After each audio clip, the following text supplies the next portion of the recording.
प्रश्न 25 ए। यदि किसी चतुर्भुज का प्रत्येक विकर्ण इसे बराबर क्षेत्रफल वाले दो त्रिभुजों में बांटता है तो सिद्ध कीजिए कि वह चतुर्भुज एक समानांतर चतुर्भुज है। तो पहले हमें कि यहाँ पे एक चतुर्भुज बना लेते हैं ABCD।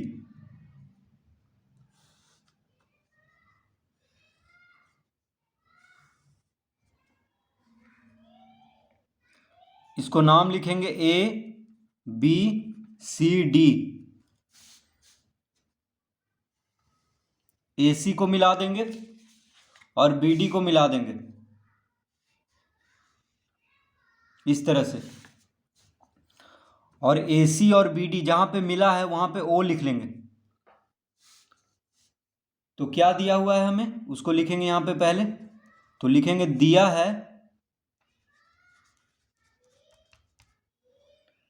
है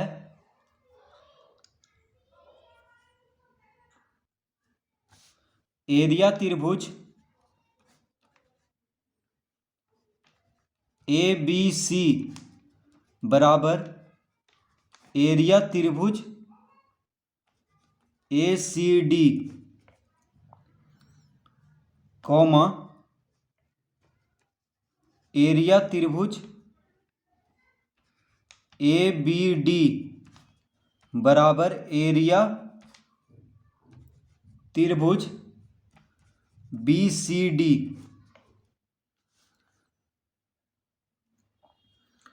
तो क्या दिया हुआ है कि त्रिभुज ABC का क्षेत्रफल और त्रिभुज ACD का क्षेत्रफल बराबर है, और त्रिभुज ABD का क्षेत्रफल और त्रिभुज BCD का क्षेत्रफल बराबर है।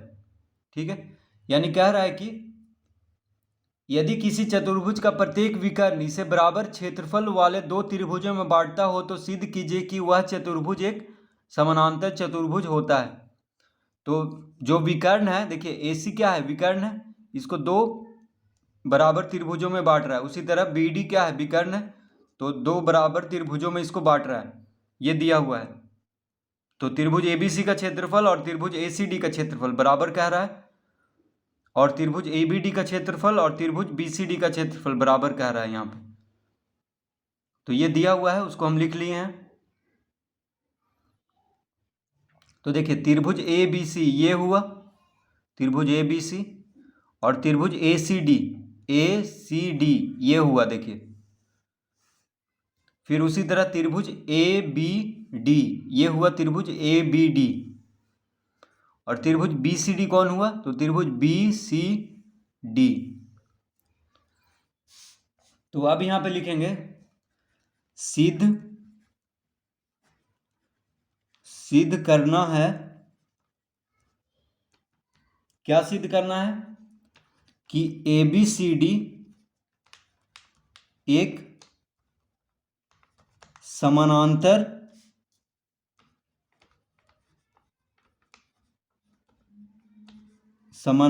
चतुर्भुज है। ABCD एक समानांतर चतुर्भुज है। तो यहां पे लिखेंगे प्रमाण। तो प्रमाण में क्या लिखेंगे, क्योंकि एरिया त्रिभुज ABC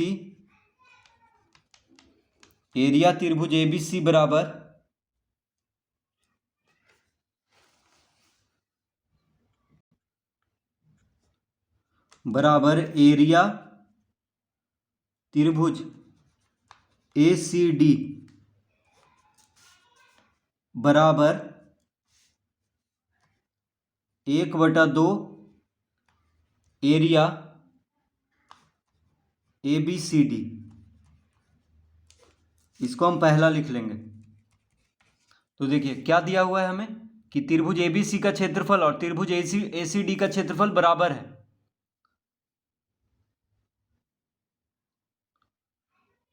तो जब त्रिभुज ABC का क्षेत्रफल और त्रिभुज BCD का क्षेत्रफल बराबर है, इसका मतलब हुआ, अब देखिए त्रिभुज ABC और त्रिभुज ACD, त्रिभुज ABC और त्रिभुज ACD का क्षेत्रफल बराबर है। ठीक है, तो दोनों का क्षेत्रफल जब बराबर है, त्रिभुज ABC और त्रिभुज ACD का क्षेत्रफल जब बराबर है, इसका मतलब हुआ कि त्रिभुज ABC का जो क्षेत्रफल होगा वो ABCD का क्षेत्रफल का आधा होगा। देखिए, अगर हम ये पूरा ABCD का क्षेत्रफल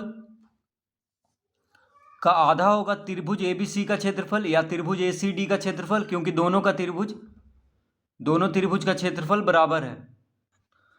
तो त्रिभुज ABC और त्रिभुज ACD का क्षेत्रफल जब बराबर है, इसका मतलब हो गया कि त्रिभुज ABC का क्षेत्रफल जो होगा ये ABCD के क्षेत्रफल का आधा होगा।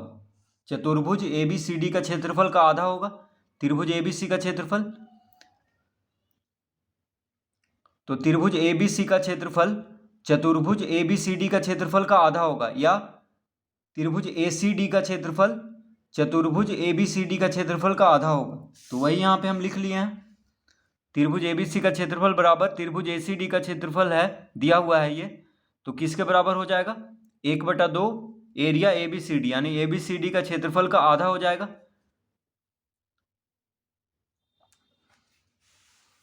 तो इसको हम पहला लिख लेंगे। अब लिखेंगे तथा एरिया त्रिभुज ABD बराबर एरिया त्रिभुज BCD बराबर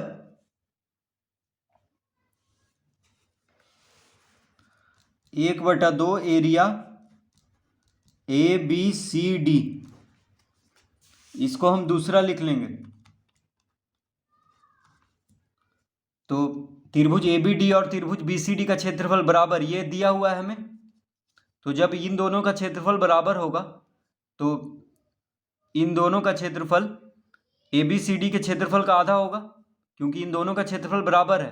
तो त्रिभुज ABD का क्षेत्रफल चतुर्भुज ABCD का क्षेत्रफल का आधा होगा। उसी तरह त्रिभुज BCD का क्षेत्रफल चतुर्भुज ABCD का क्षेत्रफल का आधा होगा।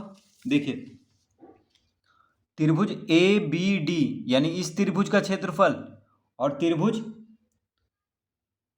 BCD, देखिए BCD, इन दोनों का क्षेत्रफल बराबर है।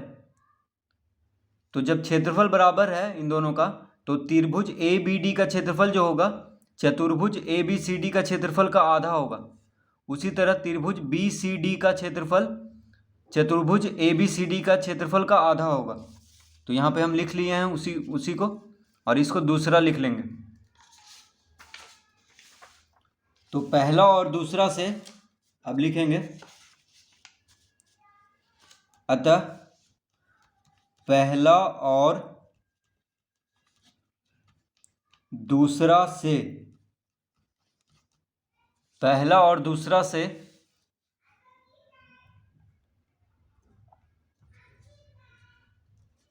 एरिया त्रिभुज ABC एरिया त्रिभुज ABC बराबर एरिया त्रिभुज ABD। देखिए, पहला और दूसरा से क्या हो जाएगा? त्रिभुज ABC का क्षेत्रफल और त्रिभुज ABD का क्षेत्रफल बराबर हो जाएगा। तो इसमें चित्र में देख लेते हैं, त्रिभुज ABC का क्षेत्रफल और त्रिभुज ABD का क्षेत्रफल बराबर हो जाएगा, क्योंकि त्रिभुज ABC का क्षेत्रफल जो है चतुर्भुज ABCD का क्षेत्रफल का आधा है। उसी तरह त्रिभुज ABD का क्षेत्रफल भी चतुर्भुज ABCD का क्षेत्रफल का आधा है। तो दोनों का क्षेत्रफल बराबर हो जाएगा पहला और दूसरा से।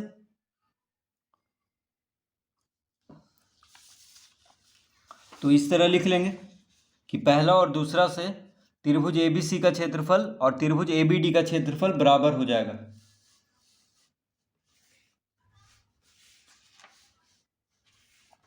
अब लिखेंगे लेकिन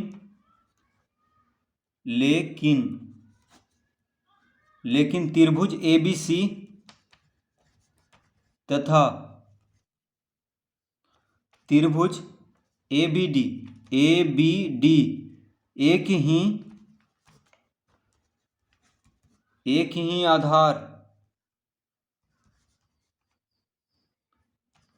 आधार AB पर स्थित है।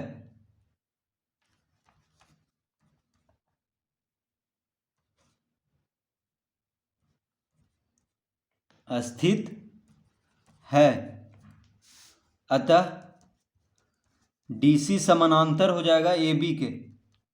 इसको हम तीसरा लिख लेंगे। तो देखिए, जब त्रिभुज ABC का क्षेत्रफल और त्रिभुज ABD का क्षेत्रफल बराबर है और त्रिभुज ABC और त्रिभुज ABD दोनों एक ही आधार AB पर स्थित है, इसका मतलब दोनों त्रिभुज एक ही समानांतर रेखा के बीच में होगा तभी, क्योंकि दोनों का क्षेत्रफल भी बराबर है और दोनों का आधार भी बराबर है। इसका मतलब दोनों का दोनों जो होगा समानांतर रेखाओं के बीच में होगा।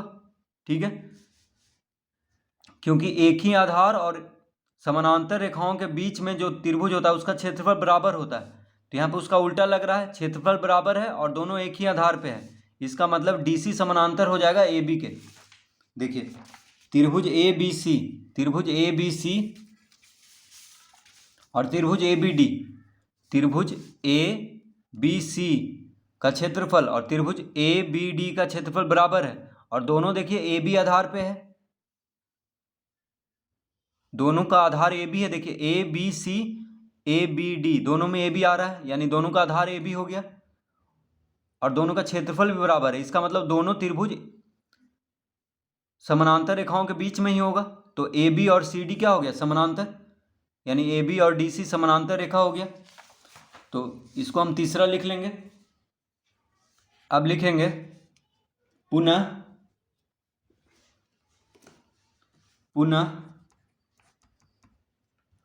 पहला और दूसरा से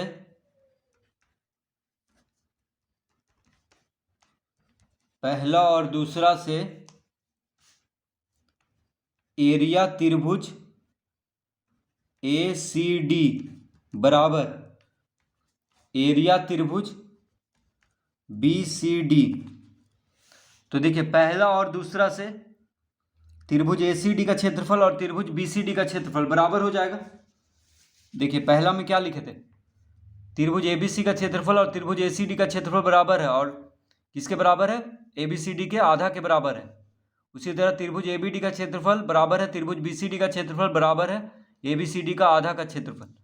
तो त्रिभुज ACD और त्रिभुज BCD का क्षेत्रफल बराबर हो जाएगा। त्रिभुज ACD और त्रिभुज BCD का क्षेत्रफल बराबर हो जाएगा क्योंकि दोनों ABCD के क्षेत्रफल का आधा है दोनों, इसका मतलब दोनों का क्षेत्रफल भी बराबर हो जाएगा। तो इस तरह लिख लेंगे, पुनः पहला और दूसरा से त्रिभुज ACD का क्षेत्रफल और त्रिभुज BCD का क्षेत्रफल बराबर हो जाएगा। अब लिखेंगे लेकिन त्रिभुज ACD और त्रिभुज BCD एक ही आधार CD पर स्थित है।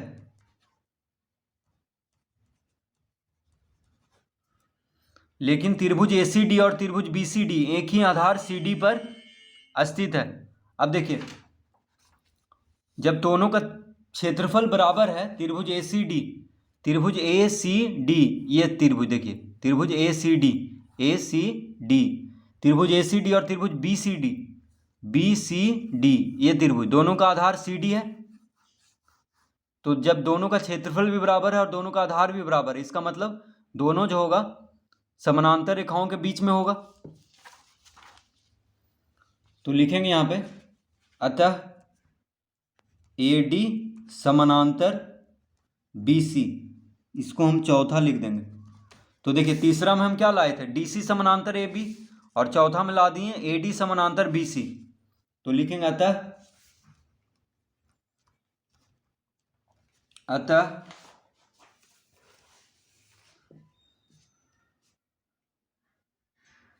ABCD एक समानांतर चतुर्भुज है। ए बी सी डी एक समानांतर चतुर्भुज है। कैसे? तो यहाँ पे लिख देंगे तीसरा और चौथा से, तीसरा और चौथा से। तो ए बी सी डी क्या है? एक समानांतर चतुर्भुज है। क्यों समानांतर चतुर्भुज है? क्योंकि तीसरा में क्या आया था? डी सी समानांतर ए बी, और चौथा में क्या ला दिए? ए डी समानांतर बी सी। तो समानांतर चतुर्भुज, देखिए तीसरा में हम लाए हैं डी सी समानांतर ए बी, और चौथा में क्या ला दिए? ए डी समानांतर बी सी।